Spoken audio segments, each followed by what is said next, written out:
అటు సూర్యుడు ఇటు పొడిచినా ముగ్గురు మీద ద్వేషం పెట్టుకోకూడదు. ఈ 3 ద్రోహాలు చేసిన వాడు జీవితంలో బాగుపడాడు. అందులో మొదటిది ఏమిటి? అన్నద్రోహం. అన్నం పెట్టిన వాడిని ఎప్పుడు మర్చిపోకూడదని అర్థం అనమాట. ఒక్కసారి ఇంత అన్నం పెట్టిన వాడిని యావత్ జీవితం నాకు ఇంత అన్నం పెట్టావా, నాకు ఇంత ఆహారం పెట్టావా అని అనుక్షణం పొగడాలి. పెట్టని వాడిని తిట్టద్దు, కానీ పెట్టిన వాడిని ఎప్పుడు పొగడండి. అన్నం పెట్టిన వాడిని యావత్ జీవితం గుర్తుపెట్టుకోవాలి. ఎప్పుడు అతనికి వ్యతిరేకంగా మాట్లాడకూడదు. పిలిచి అన్నం పెట్టిన వాడిని ఎవడైనా తిట్టాడా ఇంకా వాడి పాపానికి ప్రాయశ్చిత్తం లేదు.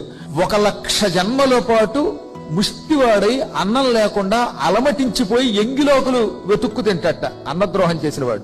రెండవది గురుద్రోహం. గురువు గారు ఏం చెబితే అదే వేదవాక్కు, ఇక ఆయన అనుసరించడం తప్ప ఇలా ఏమిటని అడగకూడదంతే. రెండో ప్రశ్నే లేదు. అన్నిటికంటే పరమ ద్రోహం గురుద్రోహం. ఆ గురుద్రోహం చేసిన వాడు ఎన్ని వేల జన్మలెత్తినా వాడికి విముక్తి ఉండదు. వాడు పశువై క్రిమి కీటకాలై మలమూత్ర భక్షణ చేస్తాడు. ఆఖరిది బ్రహ్మద్రోహం నకారయేత్. మాట వరసకు కూడా నీకు పౌరోహిత్యం వహించేటటువంటి అర్చనలు చేయించే బ్రహ్మని పొరపాటును కూడా తిట్టకూడదు. నీకు ఇష్టమైతే మాని వాడి జోలికి వెళ్ళడం, కానీ తిట్టడం మాత్రం చేయకూడదు. ఈ బ్రహ్మద్వేషం కలిగిందా అటువంటి వాడు వచ్చే జన్మలో వీధిలో కుంటి కుక్కలు పుడతాడు. మళ్ళీ కుంటి గుడ్డి కుక్కలు ఉంటాయి. ఆ కుక్కలు ఎవరు అనుకుంటున్నారు? ఇలా బ్రహ్మలు తిట్టిన వాళ్ళు అనమాట.